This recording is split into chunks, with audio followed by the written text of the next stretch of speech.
A new nation comes to Earth under an update groundbreaking. No tech tree just yet, but what we do have is two new premium aircraft. So let's dive in and see what the Israeli A4E has to offer.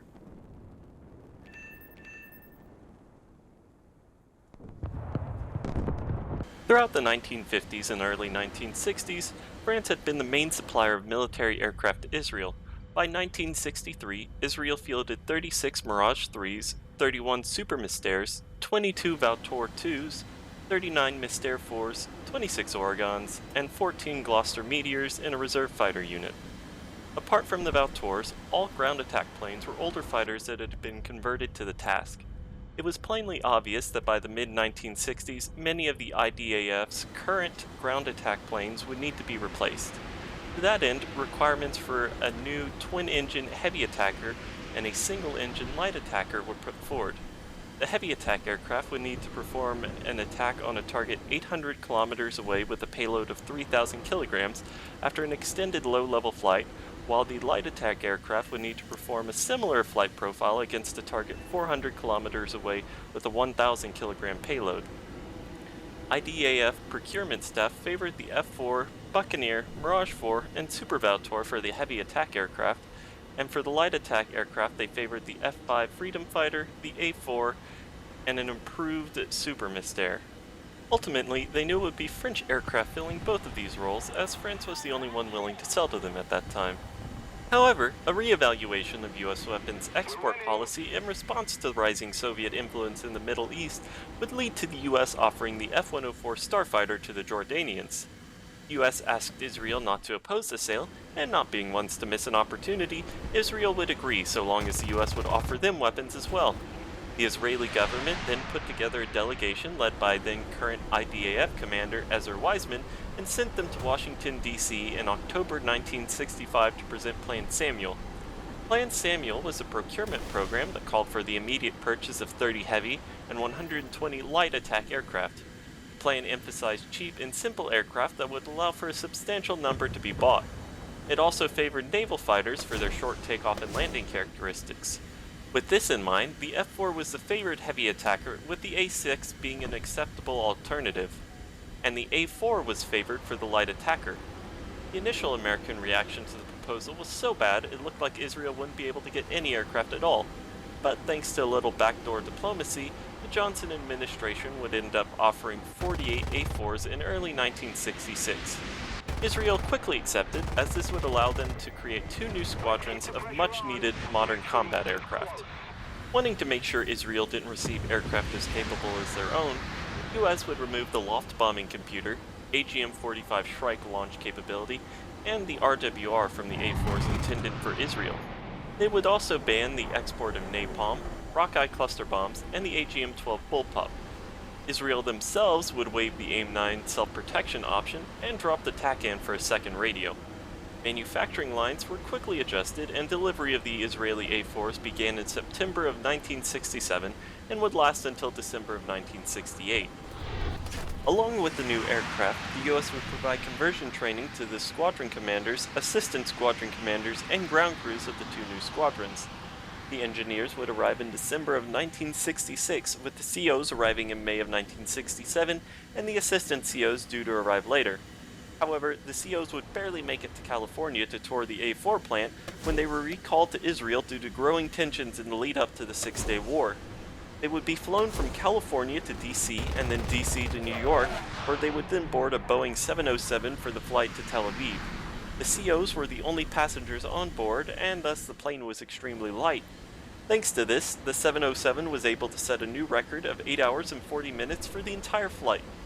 They would make it back to their units in time to participate in the Six-Day War, and combined, 3 of the pilots would log 42 combat sorties during the war, while the 4th didn't fly any, as he was a staff officer at the time. After helping win the war, the 4 men would return to the US in July of 1967, only a month after they had left. They would then complete their conversion courses and return to Israel to train their squadron members. The A-4s would then see heavy use in the wars of the 1970s, and as the 1980s and 1990s rolled around, the A-4s would see their frontline role slowly replaced by newer aircraft. Despite this, the A4 would remain in service until the 2010s when it was finally retired from the IDAF. Despite being called the A4E, the Israeli plane we see in War Thunder is a real mixed bag. You have the engine of the A4E, the braking parachute and depth of 30mm cannons of the A4M, and the extended tailpipe and avionics hump of the A4Ns. Speaking of avionics, we need to talk about this completely broken gimmick the Israeli A4 gets access to. It's called radar. Jokes aside, for the first couple hours after the patch drop, the A4 had access to a lead indicator if you had your target locked on radar. This was quickly patched out the same day though. For now, the Israeli A4 is just stuck with this placeholder model that doesn't do anything. Maybe in the future it'll receive a revised radar that doesn't have a lead indicator, but only time will tell. Otherwise, the Israeli A4E is equipped with the AN APR-36 RWR and can carry 60 countermeasures and two 30-round pods located on the underside of the aircraft next to the tailhook. The RWR is your standard NATO-style RWR, giving you the exact bearing of whomever's logging you. Countermeasure pod is a nice surprise for an 8.7, as this means you're effectively immune to IR missiles, granted you see them coming. When it comes to air-to-ground weapons, the Israeli A4 packs a mean punch for its small size. You're able to carry a mix of Mark 80 series stun bombs, Zuni and Mighty Mouse unguided rocket pods, 20mm gun pods, and the AGM-62A Walleye 1 ER guided bomb. You have pretty much the same loadouts as the American A4E, minus the bullpups and one other small change. This being the moving of the AIM-9 racks from the inner wing pylon to the outer wing pylon.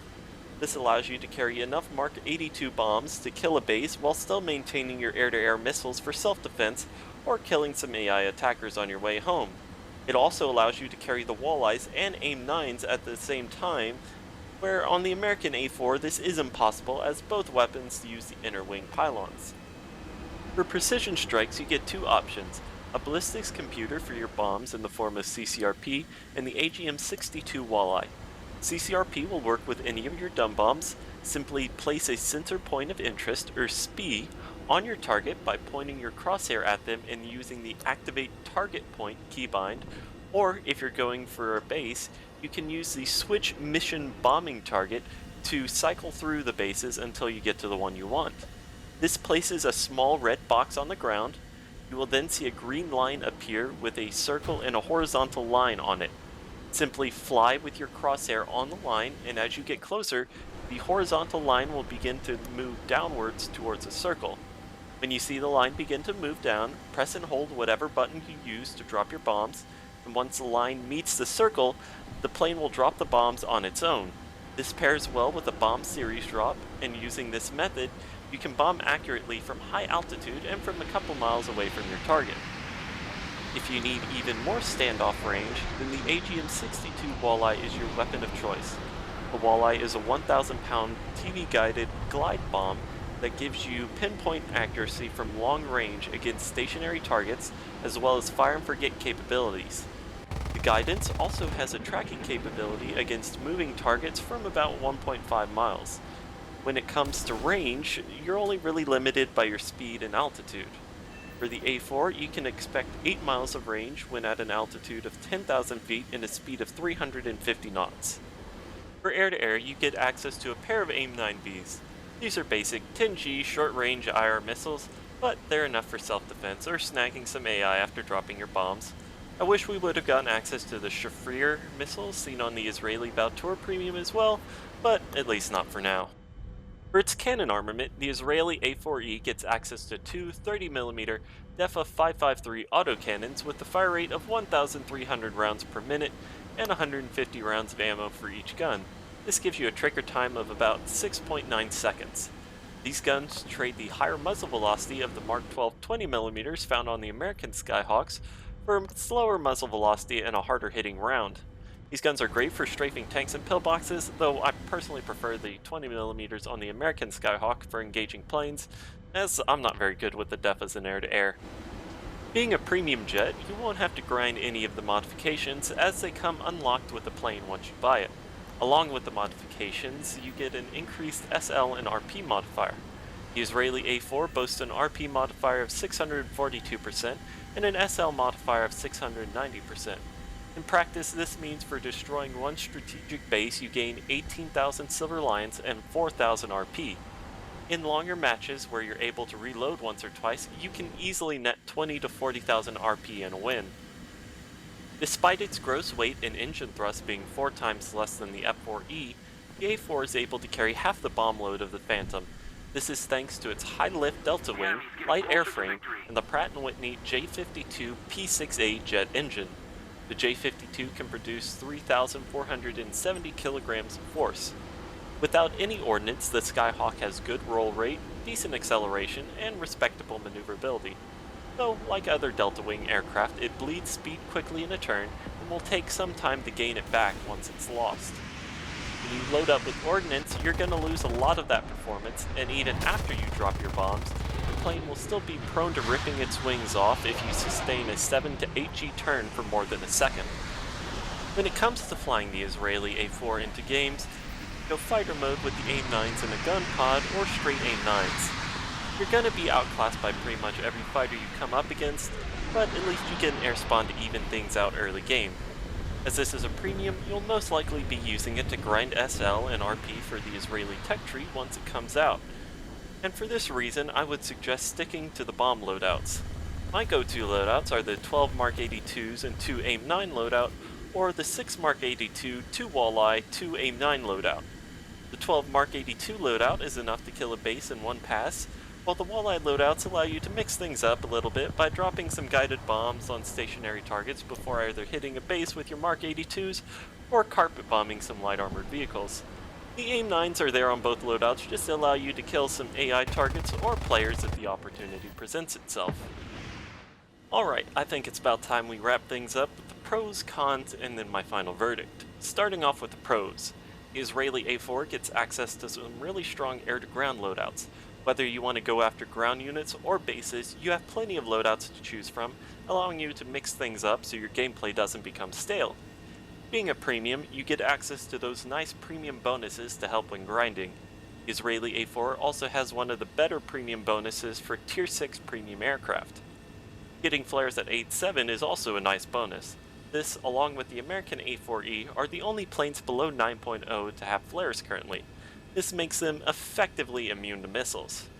Moving over to the cons, once someone gets on your 6, there's not much you can do other than to try and buy time and pray your teammates save you. But we all know how blueberries are just as likely to kill you as they are to kill the guy shooting at you. Other than that, you're also just as likely to kill yourself by ripping your wings. I definitely had a hard time adjusting to how carefully you have to fly to avoid ripping your wings in this plane. My final verdict on the Israeli A4E is that it's a good grinder with no tree to grind. Outside of being a good SL grinder for the moment, or wanting to make a YouTube video on it, there really is no rush in getting this plane until the Israeli tech tree comes out. Once it does come out though, this will allow you access to the closed beta launch and will be a solid grinder to get whatever top tier options the Israeli tech tree comes with.